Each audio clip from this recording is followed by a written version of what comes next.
वो है ना, जो हम पिछली वीडियो में मैं जिक्र करता आ रहा हूँ कि इमरान खान की टीम जो है वो 12 खिलाड़ियों पर मुश्तमिल है, क्योंकि हर टीम के बारे में, चाहे वो क्रिकेट की हो, हॉकी की हो, फुटबॉल की हो, उसमें 11 खिलाड़ी होते हैं। और इमरान खान की जो टीम है इसमें 12वां खिलाड़ी है। 12वें खिलाड़ी का आप लोग जानते हैं, वो पूरी कोशिश करती हैं कि इमरान खान के हक में कुछ ना कुछ ऐसी बात कर दूं, ऐसा काम कर दूं कि उनको फायदा हो। अब देखिए, इस ऑडियो जो लीक किया उन्होंने, उस ऑडियो गौर से सुना जाए उस ऑडियो को, तो उसमें इमरान खान साहब कह रहे हैं कि जी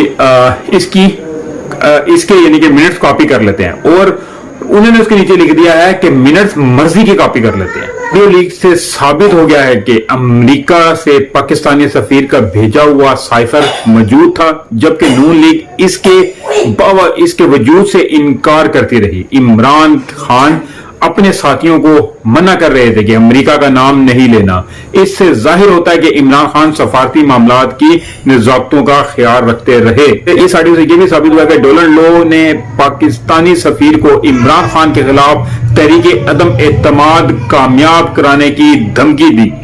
तहरीक जमा होने से एक दिन कबल ही जो है वो चल पड़ी। ऑडियो लीक करने वाले जो हैं उन्होंने इसको एडिट तो बड़े तरीके से किया, लेकिन अब जो पाकिस्तानी आवाम भी है वो भी कोई पुराने दौर की नहीं रही है, जो वो इन चीजों को समझेंगे नहीं। अब लोग जो भी चीज देखते हैं इंतहाई गहराई में देखते हैं।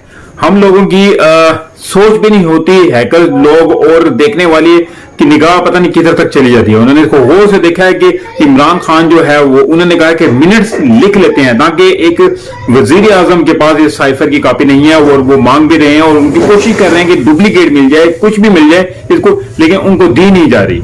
तो उन्होंने कहा कि इसके मिनट्स लिख लेते हैं, तो वो उन्होंने कहा कि मिनट्स मर्जी के लिख लेते हैं। अब देखिए, मर्जी शामिल करने से अब ये सारा मीडिया जो है, जियो हो गया और इस किस्म के जो भी चैनल हैं, वो सारे इस चीज पर बहुत सारी डिस्कशन हो रही है और बहुत सारी इस पे बातें हो रही हैं। लेकिन उसको अगर गौर से देखें तो फिर आपको पता लगेगा कि ये सिर्फ मर्जी लगाने से इन्होंने अपने लिए एक गुफ्तगू का वो मौजू बना लिया इन्होंने। और ये सारे इस वक्त इस साइड पर लगे हुए हैं। लेकिन मैं आपको एक और चीज भी बताता चलूं कि बड़ी अहम खबर है कि GHQ ने जो है जनरल बाजवा की अलविदाई प्रोग्राम की तैयारियां शुरू कर दी हैं। जनरल बाजवा की अमेरिका से वापसी पर प्रोग्राम शुरू होंगे।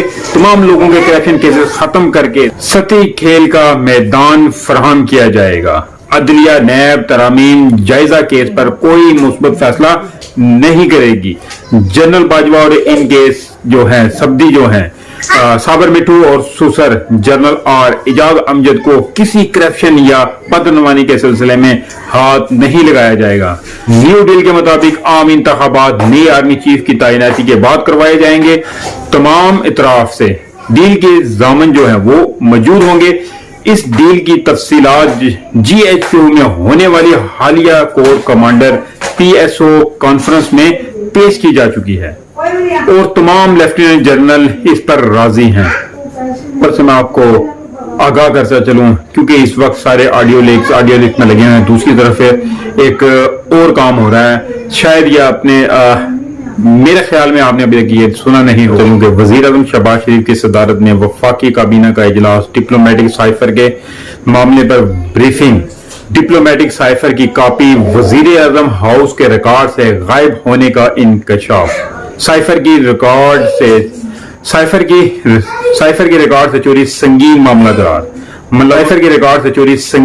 दरार, मुलव्वस तमाम किरदारों के खिलाफ कानूनी कार्रवाई का तयन करने के लिए काबीना की खुसूसी कमेटी तश्कील दे दी गई है। इसके साथ ही मुझे इजाजत दीजिए, मिलते हैं अगले व्लॉग में। तब तक के लिए अपना ख्याल रखिएगा। काइंडली जिस दोस्त ने अभी तक मेरा चैनल सब्सक्राइब नहीं किया तो सब्सक्राइब जरूर कर दे।